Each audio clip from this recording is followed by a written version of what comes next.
Mpenzi mtazamaji, kama tulivyokuahidi tukichukua mapumziko baada ya habari, ni kwamba tungerejea na masuala kuhusiana na swala hili na masuala haya ya ukumbi wa siasa. Ndio hivyo kitambulisho hicho, ishara tosha kwamba tumeng'oa nanga. Jina langu Elizabeth Matuko, kwenye meza ya lugha ishara yupo Roda Nyamai. Unawasiliana nasi kwa 22047, mitandao ya kijamii @TV47 Kenya pale Facebook na ukurasa wetu wa X. Siku zote kauli yako inakubalika, na ubabe wa siasa umeendelea kushuhudiwa humu nchini na unaendelea kushuhudiwa huku kukiwa na cheche wananchi ama kuhusiana na miradi ambayo ni ya kuwezesha wananchi inayoendeshwa na serikali. Aliyekuwa naibu wa rais Rigathi Gachagua sawa na upinzani wakitaja kuwa japo miradi hii inaendelea, wamekosoa kwa kile wanasema kuwa pia inaendeleza ubaguzi, na upande wa serikali ukitaja kuendeleza siasa za kikabila kupitia upinzani.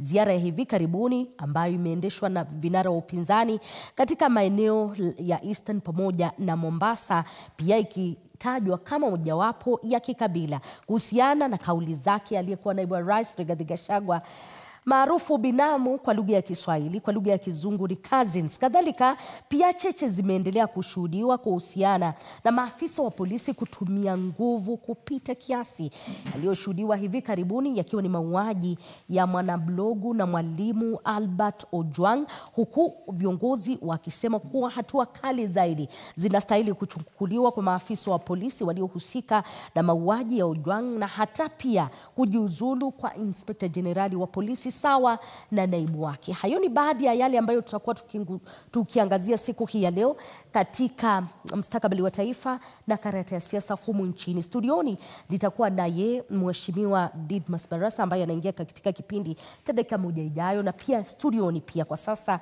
yupo mbunge wa Kitutu Chache, Nyaribari Chache kunradhi, anafahamika kama Zahir Janda. Karibu sana.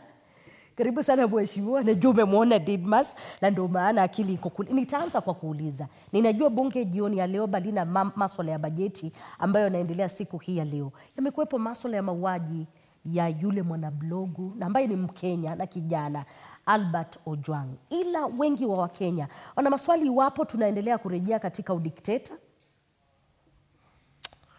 Asante sana dadangu. Ni masikitiko makubwa sana Liz kwa yale ambayo yametokea. Kwanza kabisa ningependa kutuma rambirambi zangu za kwa niaba yangu na watu wa Nyaribari Chache kwa familia hii kwa kumpoteza kijana ambaye amefariki katika masuala ambaye ni ya kutatanisha sana, hatuelewi.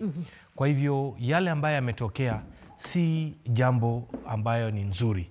Lakini sisi kama viongozi tumemuita pia Inspector Generali wa polisi aje na atueleze bunge nini ambayo inaendelea katika taifa hili kwa upande wa mambo ya usalama na yale ambaye yamefanyika kwa huyu kijana Albert Ojwang. Kwa hivyo ni masikitiko makubwa sana, na sisi kama viongozi tuna uchungu sana kwa yale ambayo yametokea, sio tu kwa huyu kijana Albert Ojwang, lakini tunataka tuelewe idara ya polisi ina mikakati gani ya kulinda usalama sisi wote wa Kenya.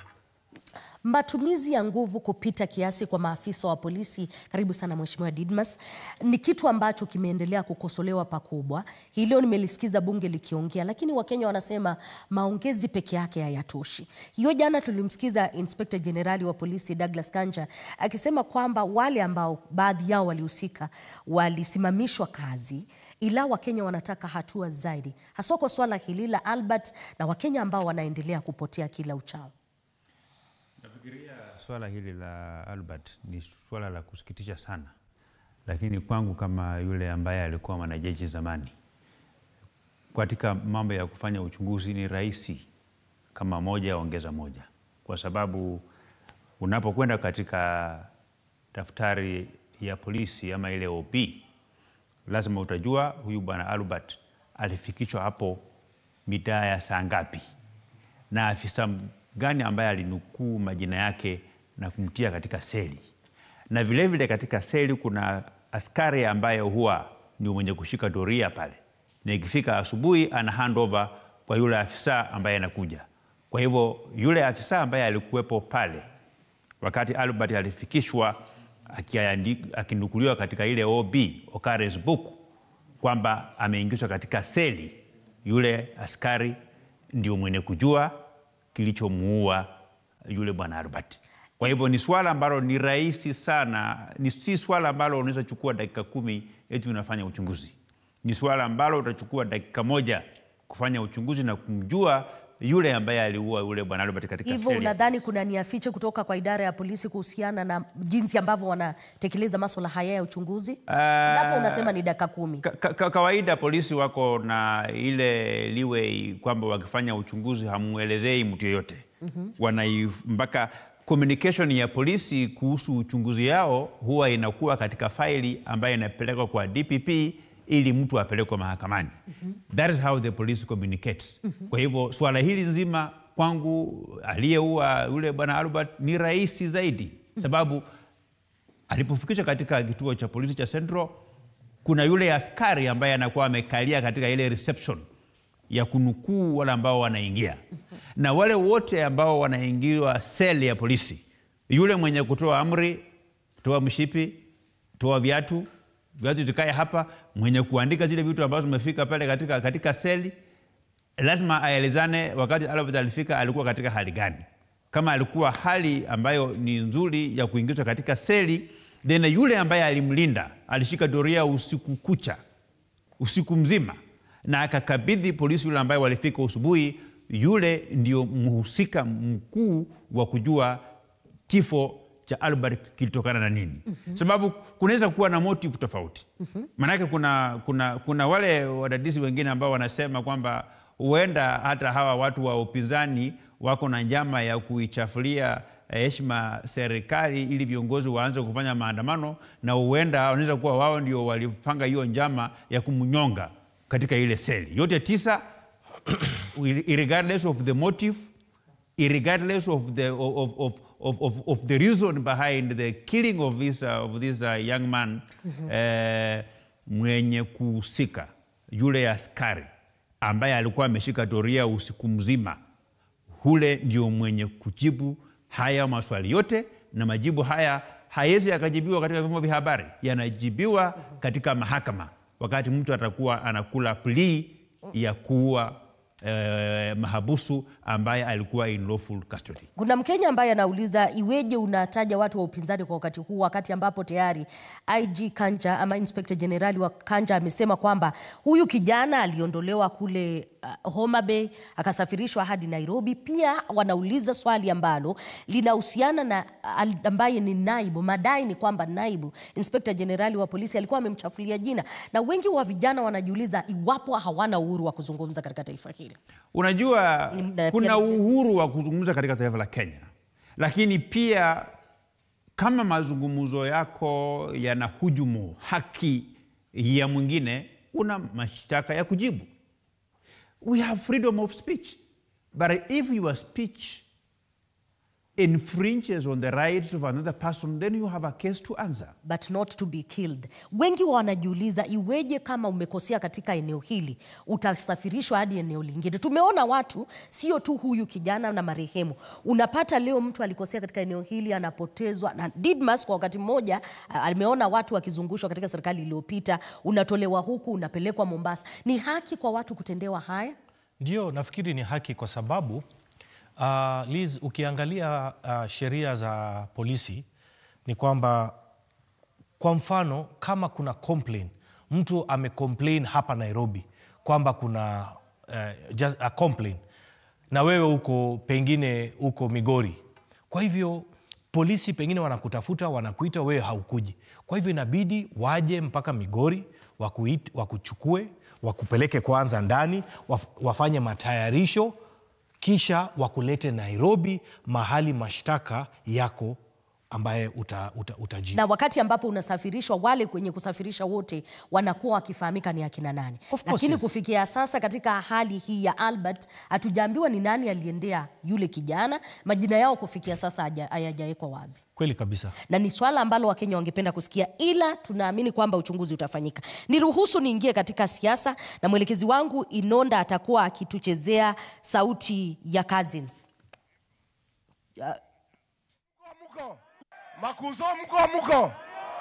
Makuzo mko.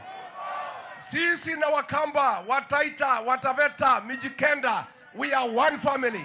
Sisi ni cousins.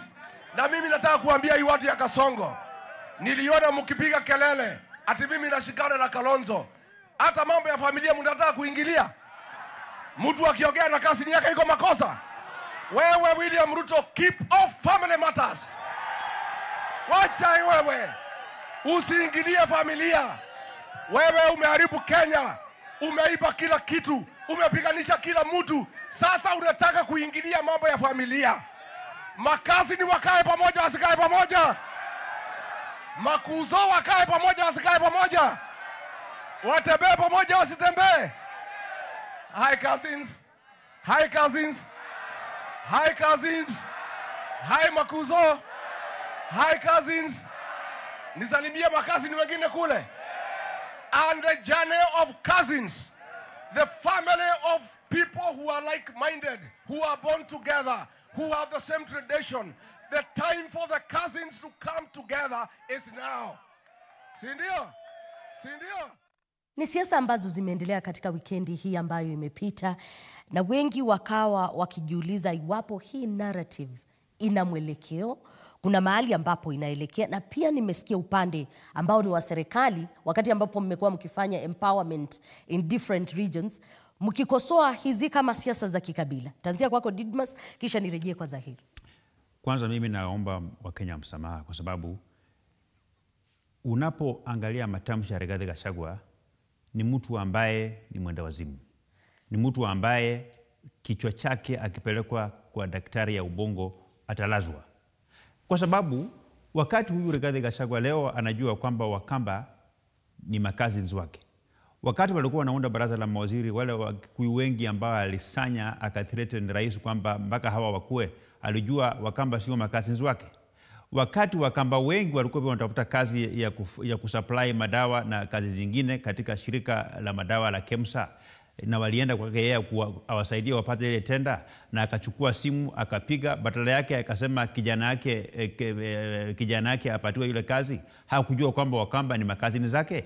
Wakati alikuwa anaendesha sera za shares katika serikali ya Kenya Kwanza, akienda kule Ukambani akiwaambia nyinyi na kura yenu 1,500,000 ilikuwa haitoshi, hakujua kwamba wale Wakamba ni cousins. Kwa hivyo I want to be very clear, Liz, that don't call me any day, any other time to come here to discuss about a madman.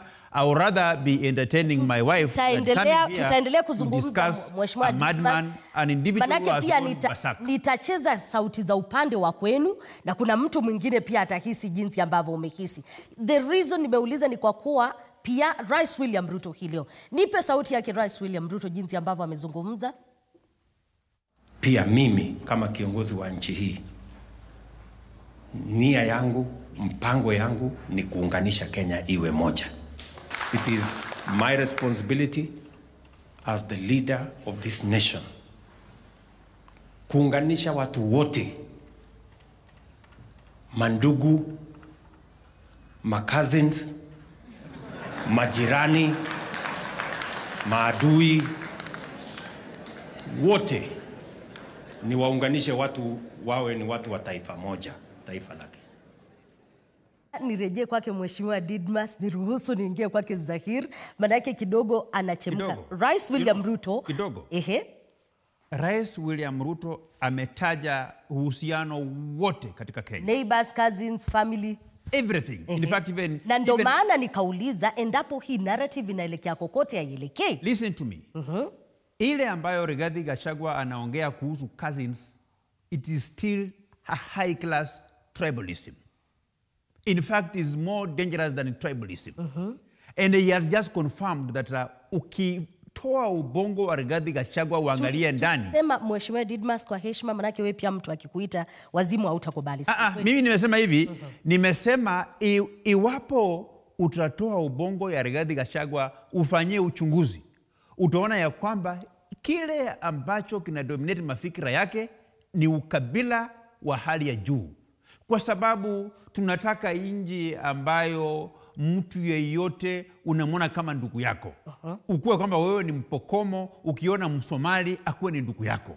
Ukiona kwamba huyu ni Mturukana, huyu ni Mluya, huyu ni Mjaluo, unamuona kama ndugu yako. Lakini tukishusha hadhi ya nchi kwa viwango vya kuzungumzia makabila, kwa viwango vya kuzungumzia cousins yangu, auntie yangu, uncle yangu, we will be stooping so low as a country, and we should not allow this narrative to continue dividing Kenyans further along cousins line. Shikilia hapo, manake hiyo ni kauli yako kama Mheshimiwa Didmas kuhusiana na hili.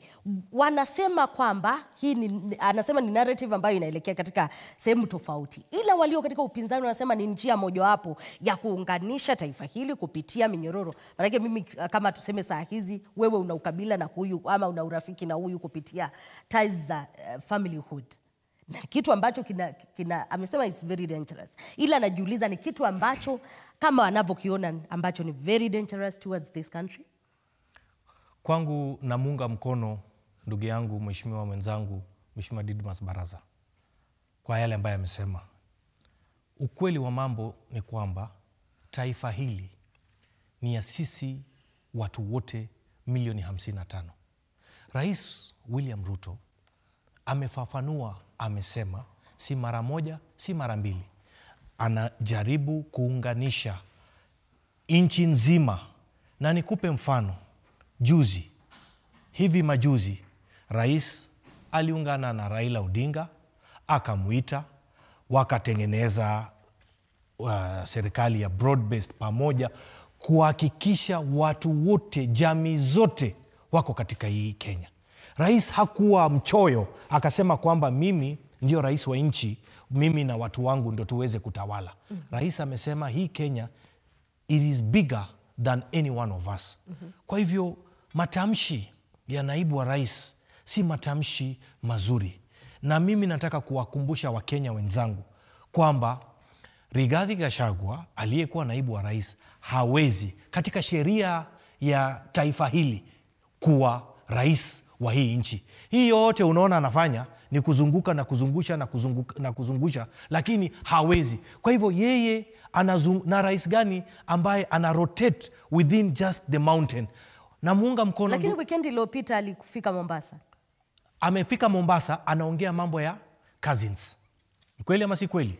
Tulimsikiza.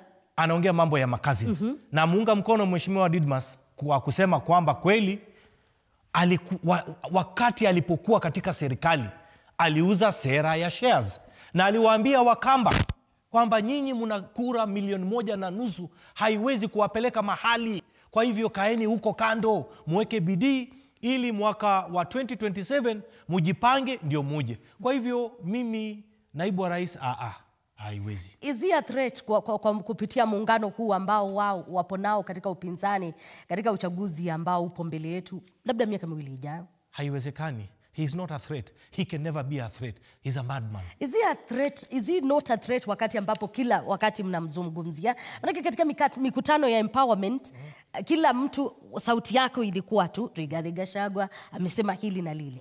Huyo ni mtu ambaye hawatishii kwa vote vile. Nguvu gani ambaye tunaongea Rigathi Gachagua? Niruhusu ni kuwekeza. Dakika moja nimalize kusema. Wakati alipokuwa tunamuimpeach katika bunge, alikuwa na kiburi akisema hakuna mahali atapelekwa. Sisi tulimuimpeach, hamna hata raia wa Mathira alitoka nje kwenda kuandamana, mbona ametolewa? Mtu yeyote katika taifa la Kenya, awe chief, awe village elder, awe pastor, awe naibu rais ambaye alifukuzwa mahakamani through impeachment, anapotoa matamshi ambayo tunaona sio sawa kwa umma, kiongozi yoyote uko na haki ya kuweza kulizungumzia kwa kumkosoa na kwa kuweka maneno ambayo aliyoyazungumza katika muktadha ambao hutaleta taharuki katika nchi ya Kenya. Kwa hivyo hata leo Liza Mutuku, ukiwa mwanahabari tajika, ukitoa matamshi ambayo mimi kama mbunge wa Kimilili nikiona kwamba sio matamshi sawa kwa umma, mimi nitakwenda kule nyumbani na nitazungumza na nikosoe ili isiende ikaleta mganganyiko katika hali ya Wakenya. Tunapofanya hivyo haimaanishi kwamba wewe uko ni mubabe wa siasa, wewe uko na nguvu nyingi zaidi. We have a civic ilivyo kwa sasa. Correct. Ni kweli nakubaliana na wewe kwa correction, sawa, endapo hiyo ndio nia yenu. Ila katika masuala ambayo mmekuwa pia mkifanya, ukiangalia katika ubabe wa pale Mlimani, hofu kubwa ilikuwa kwamba yeye aliishi katika serikali, aliyekuwa naibu rais aliishi kuimba Mlima Kenya, Murima and everything. Lakini bado hii leo wengi wale ambao ni wadadisi wa siasa wanasema kwamba bado ana ushawishi katika eneo. Sikia nikwambie, mimi sikatai kwamba hana ushawishi. Mtu yote hata kama ni mwenda wazimu hako na ushawishi fulani, we can only debate about the level of ushawishi ambayo yako nayo. But I want to put it to you kwamba Rais Mwai Kibaki ambaye ni kutoka Mlima Kenya aliwania urais mara mingi akianguka, lakini ile siku ambaye aliungwa mkono na Wakenya wote kutoka mkoa wa Magharibi, kutoka pembe zote za nchi ya Kenya, ndio alikuwa rais. For you to be president of the Republic of Kenya, you must be supported by all the tribes, all the people in Kenya. You must be supported by both your cousins, those who are even not your relatives, and your fellow countrymen for you to stab a serious presidential candidature. That's why tunasema tunataka Kenya yote iunganishwe.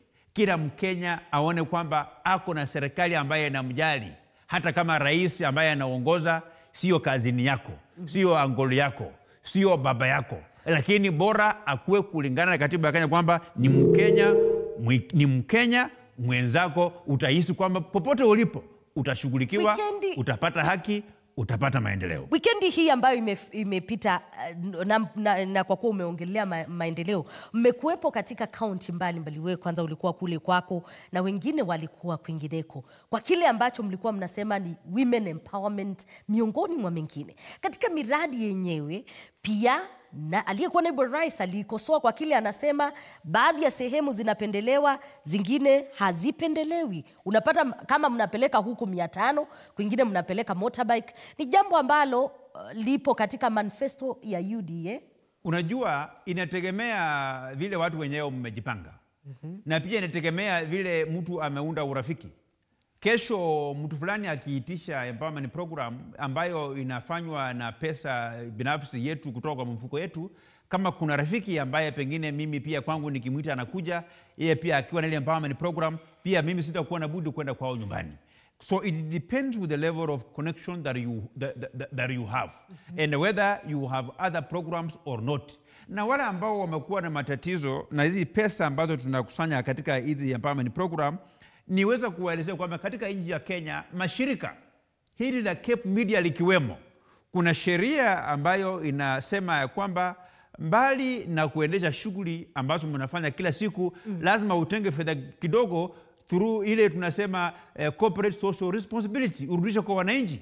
Kwa hivyo sisi kama wajumbe, wananchi wametuweka katika nafasi nzuri. Mheshimiwa hapa na mimi tuko na mshahara ya zaidi ya shilingi 1,000,000, tuko na marafiki wengi, wengine tunafanya biashara hapa na pale, na inakuwa pia vizuri kwamba tutumie pia pesa yetu ya mfuko mbali ni ya serikali, pia to give back to the community, ya kumsaidia mama afanye biashara katika masuala tofauti tofauti. Kwa hivyo wale ambao wako na chini sisi watulize boli. We are not cooling down in so far as women empowerment is concerned. In fact, we are getting more hotter. Rais William Ruto katika ahadi yake baada ya maandamano ya Gen Z ni kwamba harambee zingeisha ama zingepungua. Kumbuka vijana wa Gen Z wakati ambapo waliandamana, kile ambacho waliibua zaidi ni kwamba pesa ambazo zinatolewa katika mambo kama haya ya harambee nyingi ni za zile ambazo ni za ufisadi. Na hili pia Rais William Ruto wakati ule alisema kwamba linachochea maswala ya ufisadi na likuwe scaled down.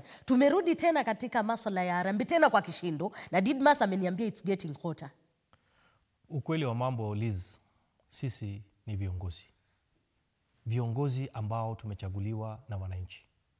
Hawa wananchi wana matatizo chungu mzima, wanataka usaidizi kila siku.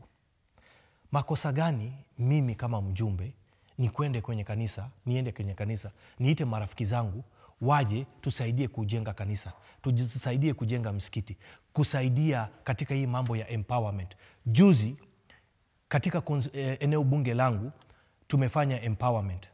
Katika hiyo constituency yangu mimi niliwaalika marafiki wangu wengi including Mheshimiwa Didmas Baraza.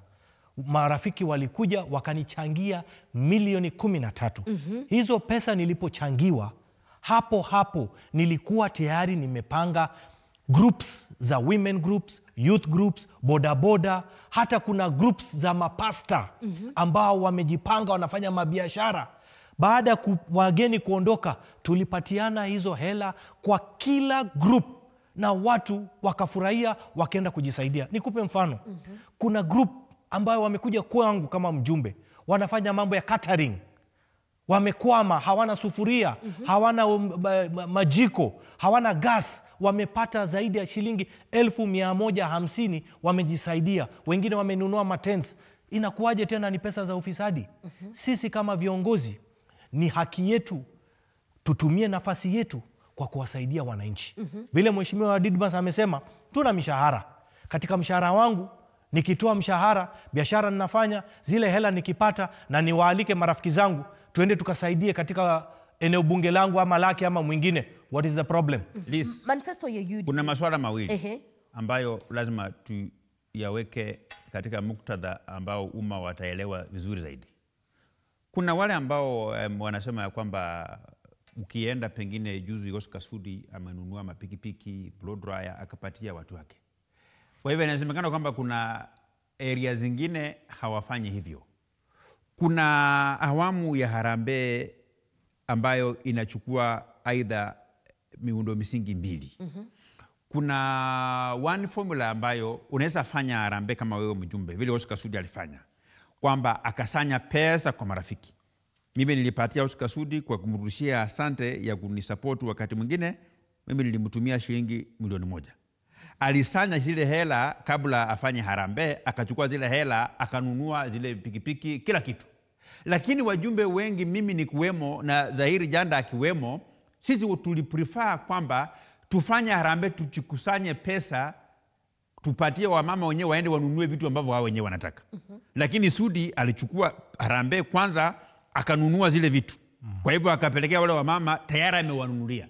Lakini area zingine tunaprefer kwamba tukusanye pesa, tugawane, tupatie wamama pesa yao, vijana pesa yao, bodaboda pesa yao, wenyewe waende wanunue kile ambacho wanaona kitawasaidia kukimu maisha.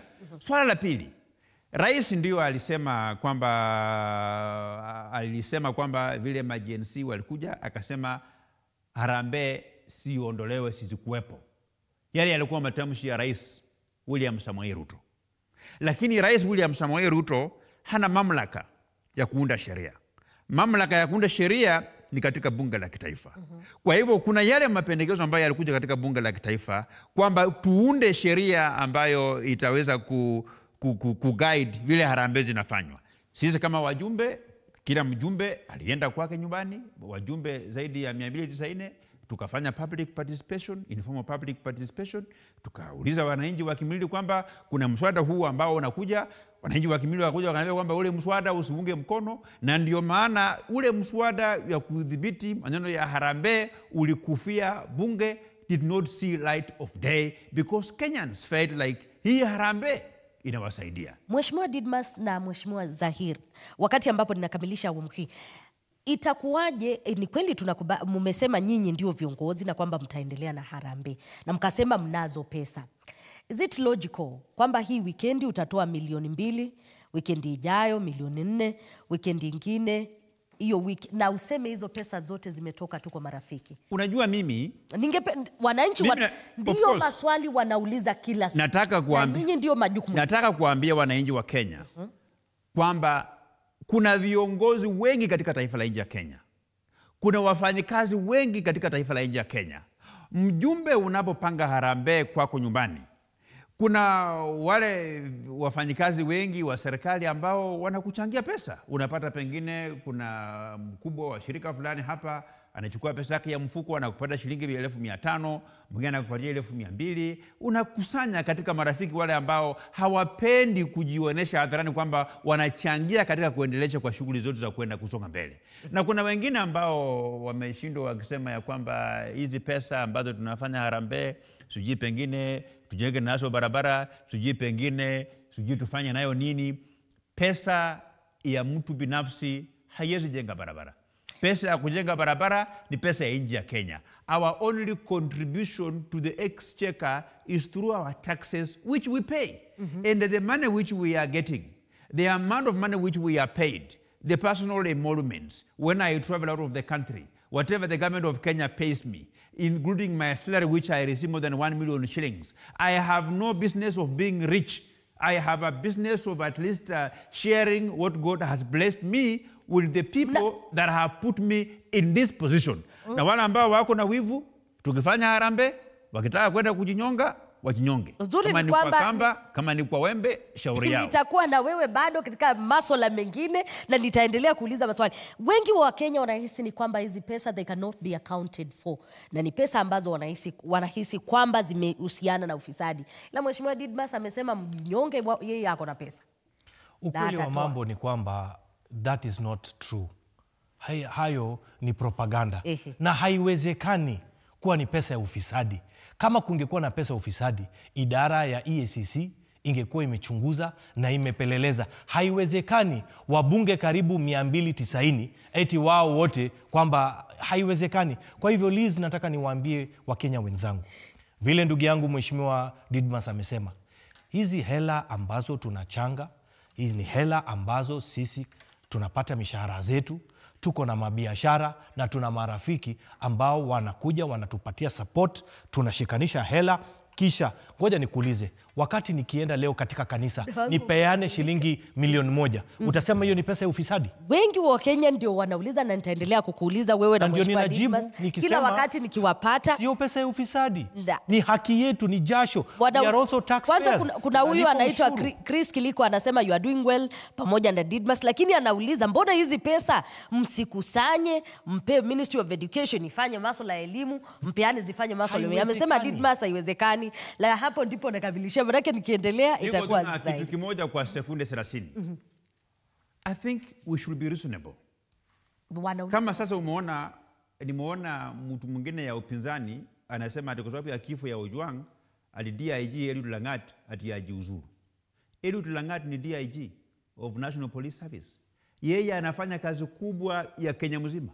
He has got no business going to sit at Central Police Station directing what should be done there. Eliud Langat is not no CS of Central Police Station. Ila jana pia tuangalie yeye ni mlalamishi kwa masuala ambayo wachunguzi wa polisi walichukua kazi kufanya uchunguzi. So when you are a complainant, does it mean that you are responsible for whatever happened to that person that has been arrested? Kile ambacho ninajua ni kwamba tunangoja uchunguzi na waje uchunguzi ufanywe, and we should avoid this blanket condemnation about so and so should resign. And someone lost the only child whom they have had their own life. And I want to advise our media houses in Kenya, if you want to be credible, you should stop Mheshimiwa Didmas Barasa, I know where you are heading. Thank you so much. Thank you so much for coming, and thank you so much kwa katika awamu hii ya ukumbi wa siasa. Nakamilishia hapo. Jina langu ni Elizabeth Mutuku, kwa heri kwa sasa.